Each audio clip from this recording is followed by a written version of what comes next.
Welcome to Talking Hawks. Chris, Daz joining me tonight. Welcome, fans. Chris already going for the spotlight. Give me a moment, mate. If you're new to Talking Hawks, welcome. We are a passionate group that love talking about the Hawks, clearly, but we like to connect Hawks fans. And, look at the week that was, the week to come tonight, and a few interesting things tonight that we will also cover. So we'll touch on Box Hill, maybe a draft target or two that we think the Hawks should look at. So, Chris, how you going, mate? Yeah, I'm good. It's always exciting to get the season off with a win, and Sammy's first one, of course. I think that's going to be a lot, easier for him to transition into, a few losses if they come his way. He's got the money back. Yeah. It was nice to stroll across to the G with the tribal North Hawks fans and get stuck into it. The atmosphere, the anticipation, the excitement was all there. I loved it. Daz, how are you, mate? Mate, I'm going well. What a start to the year. 1-0. We'll absolutely take it, and I look forward to discussing it. And, it's never too early to talk about blokes we can get into the side as of next year. So I'm looking forward to that little teaser at the end, but can't wait to get stuck into it. Yeah, beautiful. 100% there, Paul. So, if you're new, just chime in with your different thoughts or questions as we go through things tonight. But, look, I was a little bit worried, I must admit. Pretty stoked to get that win, and I wouldn't say lids are off just yet, but there was a few healthy reminders that Kangas were the bottom of the ladder last year. So, but look, after the way there was moments in that first half where I was just a little bit nervous, and North looked all right and carved us up a couple of times, but obviously, Hawks fans, you're enjoying it. How did you see it? Chris, let's throw to you first. Yeah, the start of the game was a little bit worrying. It felt like North really dominated that midfield and had us on toast. But again, I think there was a few mentions of Sammy making changes throughout the game on the fly, which is good. That's what we need when things aren't going right. But the boys responded, and overall, I thought it was a fairly solid 4-quarter performance, even though the standard wasn't great. It was 4 quarters of effort from all the boys. Yeah, definitely. Good call. Reece, how did you see it? Well, if someone had told me coming in that we would concede the least amount of points for the round, we would win the contested ball, and Sicily and Gunston would come back in full flight, and we have a win, I'd absolutely take it. So as much as we're going to dissect it all, I think at the very end of the day, Hawthorn fans can be anywhere from happy to buying grand final tickets. I'm going to stick more to the happy end of the spectrum, but I admire the fans, and I think there's a lot to talk about and a lot to be excited about, which is all we can ask for. Yeah, 100%. I was certainly on a high for a few days, and we won't over dissect it. We do have our post-game reviews. So Daz has given everyone a 5-star rating. So enjoy those. You got some great comments. The preview to each game, check out talkinghawks.com, and you might see it, catch it on the socials as well. But under the Hawkeye section, you'll see some of the articles that we do here. So look, I won't overly dissect it, but second half, they obviously got a good rev up at halftime. There was definitely some good signs in the first half, but I loved, for me, I might just throw a couple of highlights, just using that corridor a whole lot more, just getting in there and having a crack. I did like Lewis, his aggression and the mitts were working. They were warmed up and they were working well. And geez, I'll leave it with just probably Gunston and not steal everyone's thunder here, but wasn't nice to see him. I think it was 9 shots on goal. But he scored 7. I know he scored on. He won out on the full, and he didn't make the distance on these nights. Yeah. Okay, I'll give you that then. There you go. So the backup, it's there. So but un-Gunston like inaccuracy, but geez, he's up and about. It's a good sign. Yeah, if that's the worst of the rust, I think we'll live with it. Yeah. Reece, what was a couple of highlights for you in particular? Well, you mentioned Mitch Lewis. It was more like Wayne Carey, but a better bloke in that first half. 6 contested marks, the most for the round, which was extraordinary, which we love to see. But it was the surety of the back half. As much as we'll talk about the midfield struggles at times, and we talked about Gunners' rust there up forward. At no stage did our back six look anything less than composed. And a lot of that, not all of it, but a lot of that's got to go down to the return of James Sicily, although he did kick it to teammates, the opposition and the crowd at some stages. But again, we can live with that. And Chankwath Giath, CJ, that number 9 on him, we've talked in the past about Scrimshaw to Birchall's 14 and Hardwick to Hodges 15. That CJ to 9 is just absolutely beautiful. And both of those looked outstanding. And once again, we're going to be a side building our next premiership team from the defence up. And I think we've got to be very happy with what we delivered. Chris, a couple of short ones, observations for you, and then there's a few good comments coming through. Yeah, obviously CJ had a blinder. I don't think we would have won without him on the park. Probably John Newcombe for me in the midfield. I think, again, if he wasn't on the field, we probably wouldn't have won the game. And just his delivery inside 50. There's several occasions where he hit his target inside 50, and it makes so much of a difference. Yep. Even one that he pushed really wide to Gunners in the pocket, but hit his target, had a shot on goal. That's what we need. We don't need these little chip kicks and lobs to contested situations where we lose control of the ball. So, yeah, hats off to him. And a special mention to Denver. Like you said, the back six was solid. Denver's first 3 quarters was 0 possessions, but he had an influence on the game still. He made a few vital contests and, and then he got a sneaky 5 possessions in the last quarter. Yeah. Clearly a lot going on around him in the back half. And look, he's good in that he can sort of wrap himself all over a player and he gets away with it. He's got those long arms and like it's just, I guess and watch this space, as he keeps hitting the gym, he probably won't get away with that as much. But I reckon right now the umps look at him and like, he's not doing anything, just let that go. So yeah, I think he's very clever. This is like shoe fly. Sorry. Well, he was involved in 14 contests on the weekend. He lost 1 and gave 1 free kick away. So 12 out of 14 for a guy that young and that raw. He doesn't need the footy at this stage. They're a bonus. So I still think he deserves a huge tick, even if the stat sheet probably didn't flatter him as much as maybe it should have. And these are the things we like to observe at Talking Hawks. What are the little insights that you've got? I think I'm going to touch on this, Fender, a couple of points here. Yes and no. For mine, I think to your next point here, someone like Jager, he did sacrifice a lot. I think his body, he copped it a bit physically as well. So Shield, I think he did really well.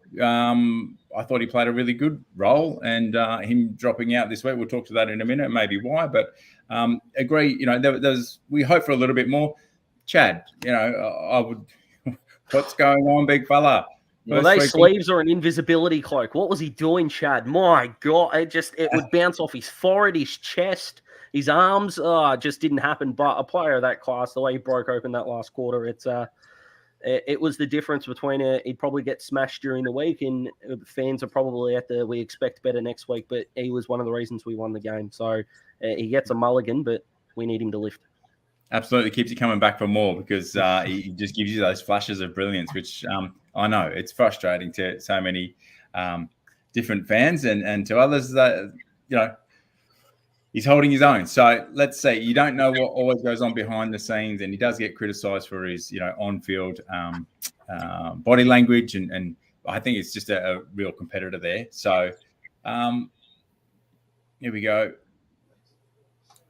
To your point, Chris, I watched him very closely, and Jai Newcombe, I hope this is a sign of things to come. When they played him off half forward, he was a threat there.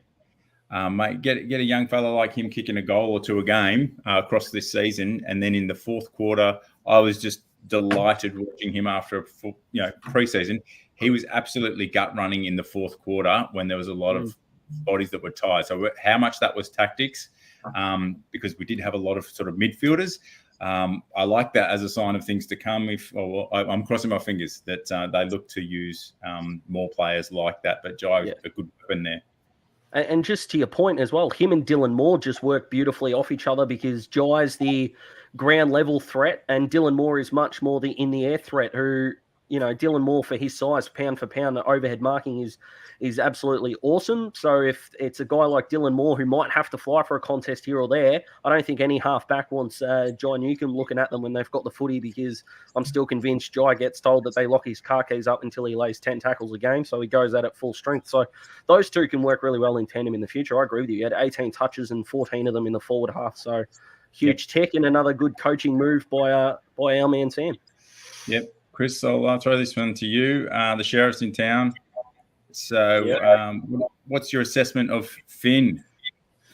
Well, it was an interesting selection, I think. A few people raised their eyebrows, but my first impression was that he was doing a few good things, getting to some right positions, but I don't know if it's a lack of confidence or just not trusting his instinct. But, he obviously made a few errors on the day, but he's been named again. So, obviously, like we said, Sam sees something in him, and I'm glad he's been given an opportunity to string a few together. So, hopefully, he can build that confidence and become a better player at AFL level, because he's done a little bit at VFL level. And, fingers crossed he can take it to the next level this season.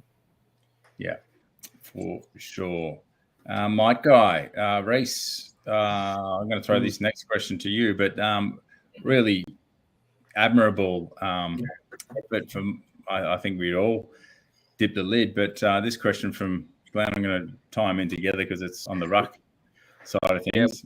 We'll start with Glenn's question. I think it is, and a great profile picture there. Rest in peace, Warnie. I think he's dead right, and I think it was a smart move to bring Max Lynch in while McAvoy's there, and Ned Reece in the second half won 64% of the hitouts in the contests that he had. So a massive tick. He did have a few hit-out sharks, but you can't blame that on a ruckman. That's like blaming the goal umpire when a set shot doesn't go through. It's ridiculous. But the way that he was able to control the contests, and yes, he wasn't up against Goldston for a lot of them, but North went after Callum Coleman-Jones. They didn't let Tristan Sherry, I'm going to go with Sherry, didn't let him go to Sunday. Yeah, brilliant. And so composed by hand. It's weird because you don't want ruckman handballing. You really don't. And I love Big Boy. I don't trust him handballing a lot. We've seen a lot of ruckman in the 2010s should never handball. He just looks so composed by hand as well, which is fantastic. To be another outlet option after he takes a grab on the wing, he can just feed it off to one of our halfbacks, Scrimshaw, CJ and the like, and they can go from there. So massive tick, and looking forward to seeing him again this week. Yeah, for sure.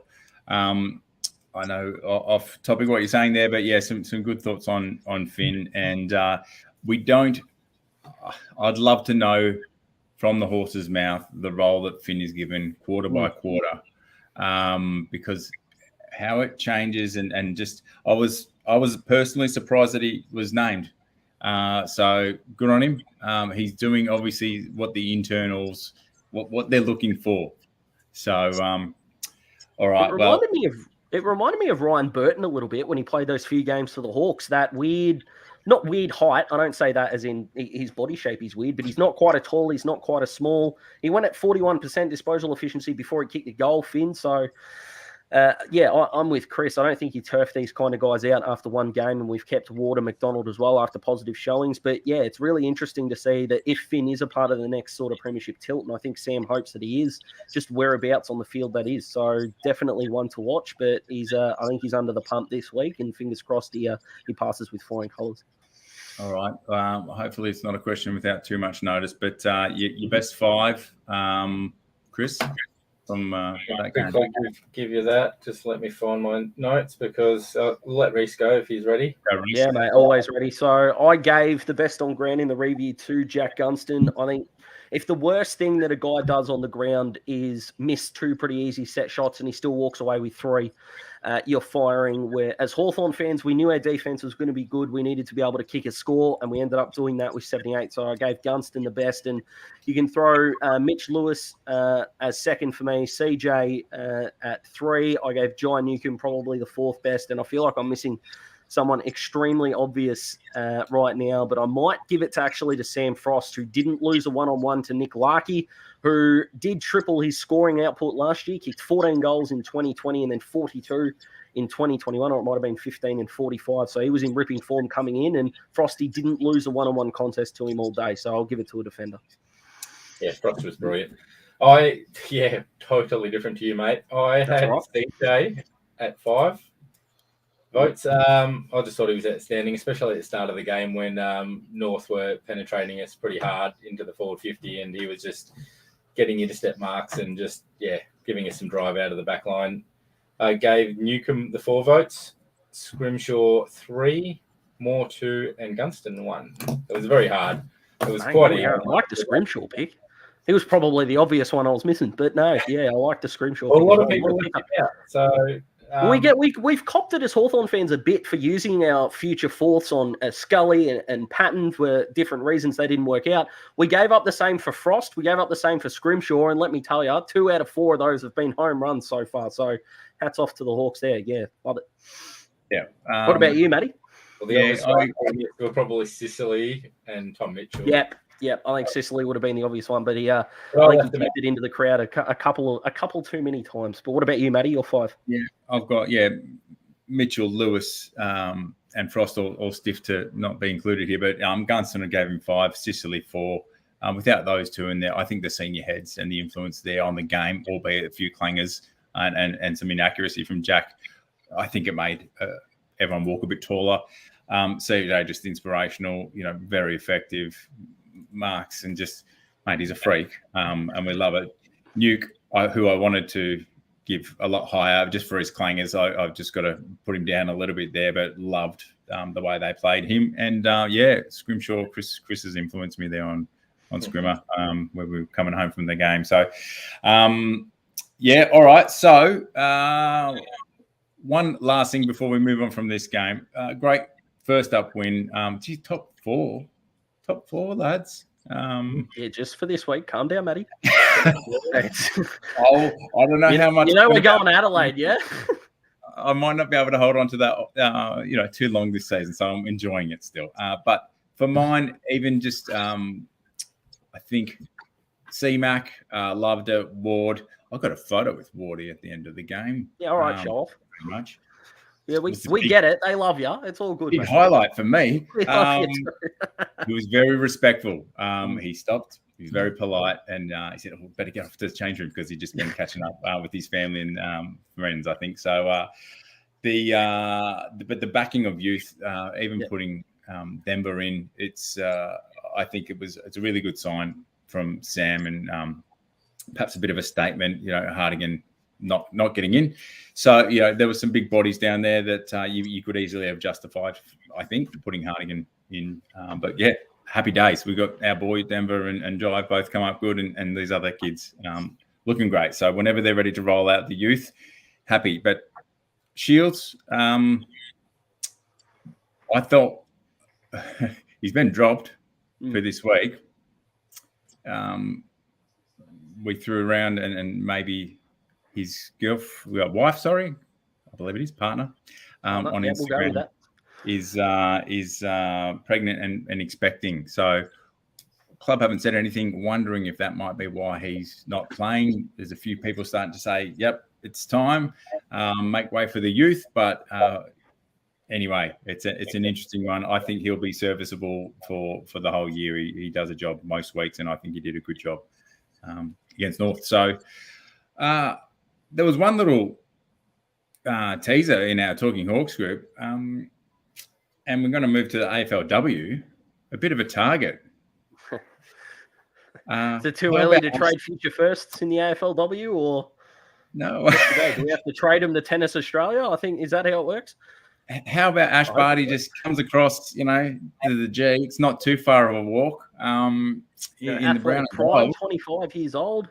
Oh. You've got to start now, I think. So knock on the door, Hawks. If you haven't, Emma Race, get in there. Go and let's see what we can do.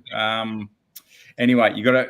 I think we have one more for the AFL men's that we're going to leave for a little bit. Reece is sitting on.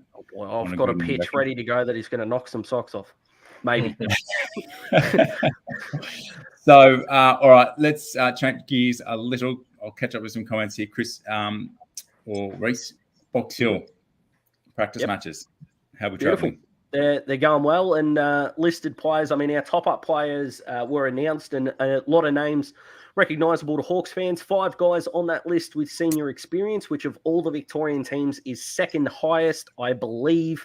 I could be wrong. It's happened once or twice, but I think St Kilda have got 7 on their top-up list. I think it's St Kilda, so second highest. So we've got some senior experience there, so that's all well and good. But the Hawthorn listed players have been going really well. Daniel Howe looks to be the one closest to, and I believe should be the sub this week, with Shields not being in the squad at all, but that's just my personal opinion. He's played a variety of roles throughout the Box Hill pre-season. Jacob Kazitsky, a bit of a surprise not getting into the round 1 team. He kicked 3 and is named an emergency for this week, but he's going well. But saving the best till last, he got through 3 quarters on the weekend, and he's going to be playing against Collingwood on Sunday at 1:10 p.m. on Channel 7 as well. So Hawthorn fans, look forward to that. Will Day, the number 12, the great man himself. If he gets through that, round 3, I think we've got Carlton, St Kilda.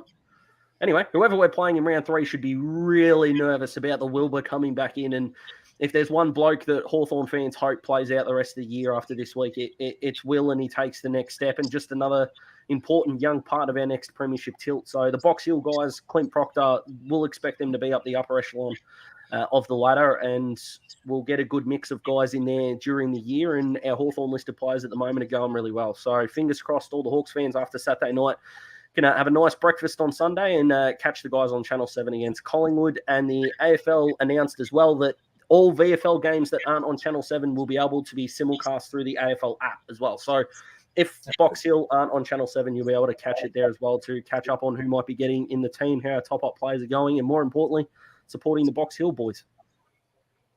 Yes, mate, you're right. It is Carlton next week, so Carlton, that will potentially, and given Bulldogs are a little bit of a touch-up at the moment too, so we definitely need Will Day out on the park if we're any chance.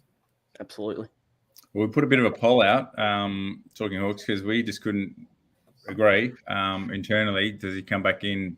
You know, if he's ready, do you start him as sub? Do you give him a week off? Do you go 2 weeks or longer? Some fans thought even longer, and you know, a lot of common sense coming through as well, with different ones justifying when he's right, as a club, when they think he's ready, all of that jazz. But yeah, interesting. 45, nearly 46% said this week. 13% Don't blame them. I was one. It just shows the quality of player we think he's going to be. So it's the utmost compliment, and I think if we were playing in Victoria, I honestly think he would have been in. I think it's just the fact that we got to get on a plane, and it's a 6-day turnaround. It's 1 more week's not going to hurt him. And it sounds a bit crude, but we'd rather him, if he is going to get injured, and knock on wood that he doesn't, we would rather it happen in a VFL game than an AFL game. So we're not one short. Make sure he's 110% ready to go, and then unleash him in the competition. Yeah. Well, 33% thought, give him 1 more week. So, you know, it was over 300 people who voted on that. So, yeah, some good passion thing going on there. Look, we just love him. So it's a good sign of things to come. So just go to the fans for a moment. Mel Zimmel's chimed in with Shields' efficiency, 47%. Sure, he does play a role. He does get a bit of tough ball, do some smart things and sacrifices a bit. But, could see both sides there. Here we go. Carlton. No. Going over a couple of things. All good. I think, definitely keen, like you, Cody, just to see the speed. Day and Impey, great calls. It will be exciting. And Bramble at some stage. And Bramble, he's running the game, which is good. So what's the exact injury? He's got some sort of is it fractures in the foot? I believe so. No, Chris is shaking his head. I don't know. I don't want to comment if I'm not. I don't want to guess. That's fair. We wish more news broadcasts would do the same, Chris. I really appreciate that, mate. Yeah. Cool. Look, Sub-Zero gives us a good little bit of feedback here. We wouldn't mind just trying to survey some fans. So we've just been working through this year some of the things that we might look at doing. I think nothing better than us. Well, if we don't have to guess, you tell us what you want. We'd like to survey some of you. So if you can go to talkinghawks.com, if you join our mailing list, we'll get something sorted. We do want to be effective and deliver what everyone wants to hear or talk about and joining the discussion. So we've got things like when we bring on former players and things like that. When do we do those? Do we carve out a whole lot of talking time on looking at game reviews, previews, interstate or on-day game meetups or on-game day meetups? Does anyone want to join us? There's been a few requests. Merchandise, we've got some things in mind, but how do people support us? So those sorts of things we would love to know from you, those that want to be involved, how. But if we can get that out effectively through a survey or something, jump onto talkinghawks.com, jump on now even, just chuck your details in and we'll get that organised. So let's change gears. Port Adelaide over there. We have one of our own over there who was taunting, saying, "Do you dare me?" during the "Tear Us Apart" song for him to get the Hawks scarf up in the air. So we had a bit of fun, just suggesting a few other things maybe he could do. But it should be. Look, chances. Fans, what do you think? Let's hear from you. You love the club as much as us. What's going to happen this week? So we maybe a mixed bag. That's right, Tom. Shields not even named as an emergency. So I don't know if we've got the full story there, but that baby news is looking more true if he's not an emergency as well. While we're hearing from the fans, Ben McAvoy, Lukey Bruce back in, who were on the announcement today, talking about how much they liked or disliked watching from home. And obviously Max Lynch out with the concussion. Tom Phillips, who was the Medi-sub. And did a brilliant job, I must add. He was fantastic. He still owes me a bit. He's not my whipping boy, but I just want the bar higher, Tommy. You think he owes you? I started him in my Supercoach team last year. All right. When you reckon he owes you? Jeepers. Come on, Tommy. Goodness me. So a bit of a mixture. People think maybe we're in with a bit of a shock with their injuries. Really good point there, Kane. Who has gone down for them? So Aliir, big one. Robbie Gray. That's a handy out for the Hawks. Don't wish that upon anybody, but it allows us to put some of even these young guys on some of their mids and maybe learn a lesson or two as well. Do a job.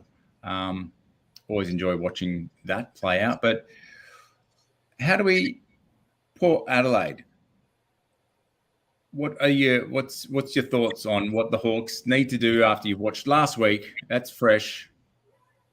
What do the Hawks need to do to be a chance against Port?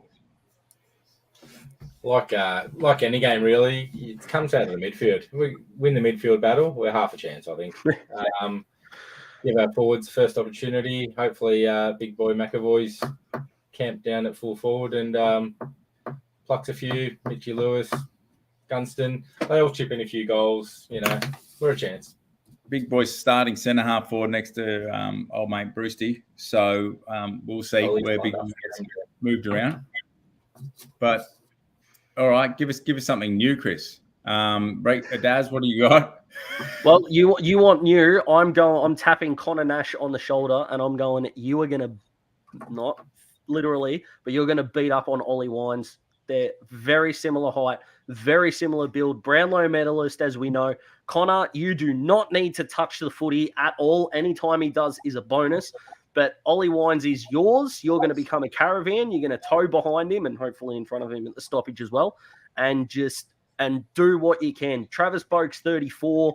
Carl Amon is a fantastic user of the footy, and around the contest he's going to be fine. But we've got to put the faith in Mitchell O'Meara, Warple, these guys to win the footy. But Ollie Wines, reigning Brownlow medalist, was okay without being spectacular last week against Brisbane. But if we're going to lose contested footy, we didn't lose the contested footy, against North. But if we do, I think we're going to be in big, big trouble. And he is a contested beast. So Connor Nash, who, if we're being honest, Connor doesn't need 30 for us to have a win. He didn't do it last week. So I'm putting him straight next to Ollie Wines and go, he's your problem for the day. And then tell our other two mids, it's you two versus Travis Boak and Carl Amon and Zach Butters for most of the day. Have at it and see where we stand. I think that's what I would do as something new. And we need to expose Port out the back. Brisbane scored 4 goals in a row at one stage on Saturday night from transition from their half-back line, and that's where Hawthorn's strength are. So if we can get Scrimshaw, who we've mentioned, Sicily, CJ,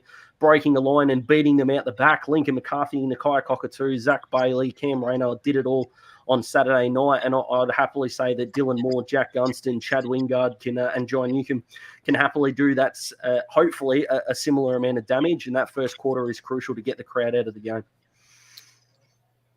That's solid, Reece. Daz rolling them out.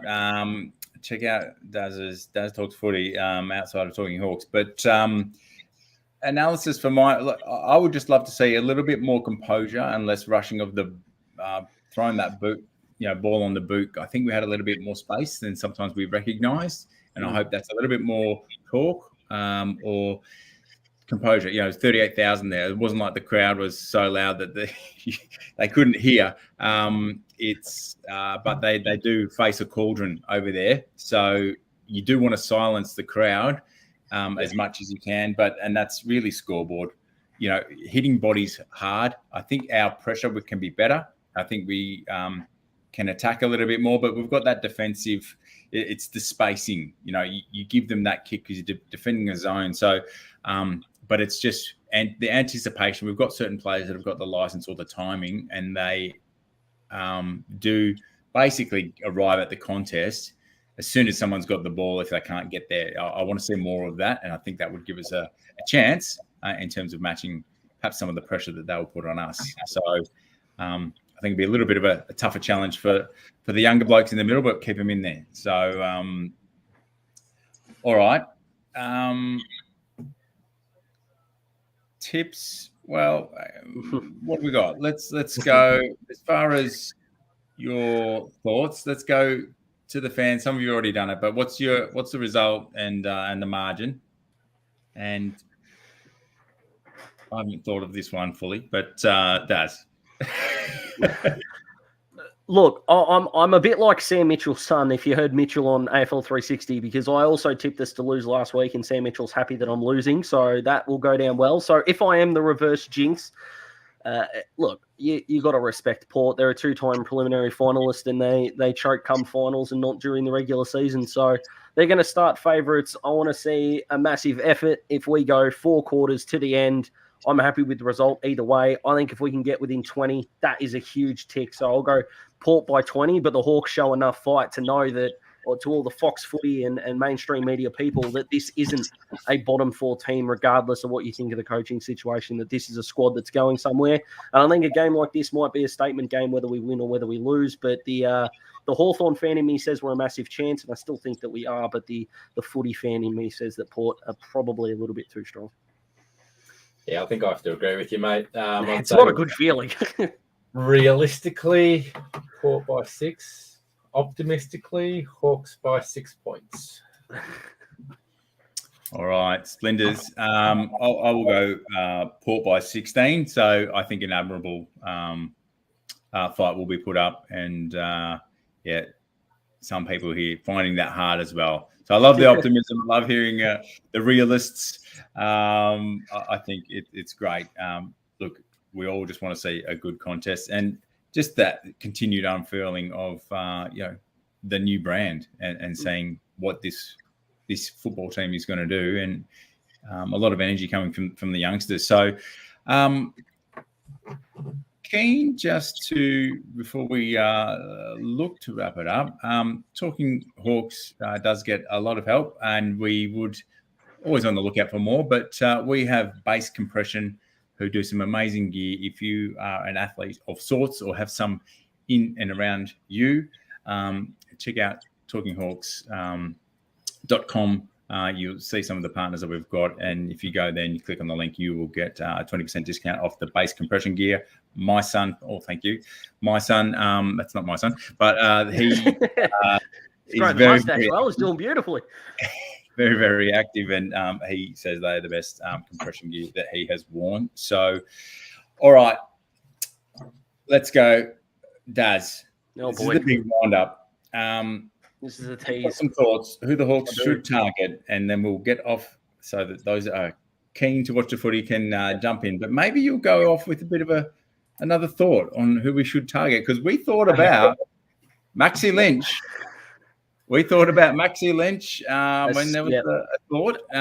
As soon as the interest was there, we were saying how much it works. So fingers crossed we can go 2 for 2. Yeah. So thanks for joining us, and Reece, take it away. Yeah. There we go. As long as it's not Narkle. It's not Narkle, Justin. You can be happy with that. But goodness me, he didn't look fantastic last week. But if we're looking at Max Lynch, who we brought in, even though there was a veteran in that position, we've got to look at where the veterans are on the list. And I'm looking at Luke Bruce and Jack Gunston here in the forward line. So we are looking at small forwards, and you might be thinking, Daz, we've got Dylan Moore, John Newcombe played there as well. We've seen a little bit of Brocky, Seamus Mitchell. I understand. But when we're looking at guys, especially interstate, who want to come home, who can play the position and are at a youth with senior experience, I think that is too much to go for. And I'm looking at GWS's fringe 22 player, Tanner Bruin. Now, Toby Green is taking his spot, and I know Toby's been suspended for the moment, but with Taranto, Canelio, Daniel Lloyd, these guys taking up spots in that forward 50, and they play the 3 tools with Hogan, Riccardi, and who I missed there, Harry Himmelberg, old invisibility cloak Hammy Himmelberg from last year. This is a guy who was taken pick 12. He'll be 20 at the end of the year. Lit it up for Geelong Falcons in his draft year. If he does get senior time for the Giants, look out for him. Last year, he was highlights personified with Bruce and Gunston. If we're being completely honest, out of the team in the next 2 or 3 years, he'll only be 22 or 23. Reports are that he's a Vic boy that does want to come home if he gets more experience. And I know Essendon are probably going to look at him pretty strongly, and St Kilda, because they can't find a good small forward if it hit him in the face. I think the Hawks should be front and centre for him. He'll be 20 at the end of the year. Fingers crossed he can get some game time. He's so clever around the goals, left and right foot. Tore Geelong a new one down at, I think, Cardinia Park last year as well. So keep an eye out for Tanner Bruin, and when he eventually decides to seek a trade home, we should be front and centre to go get him, in my opinion. So trade, mate, he's still in contract, is what you're saying? He's out of contract at the end of the year. Okay. We'll give Glenferrie Gold the last word there. Thank you, Daz. Thank you, Chris. Thank you, fans. Get behind the Hawks this week, and get to Adelaide Oval. Why not? If not, make a lot of noise and get behind them on socials. So thanks for joining us this week. And if you haven't followed us, jump on, give us a like, follow us wherever you can on socials. We have different content going through, different ones. So we would love the back and forth with you as the game goes on. Thanks, everyone. Cheers, guys. See you next week. Go Hawks. See you guys.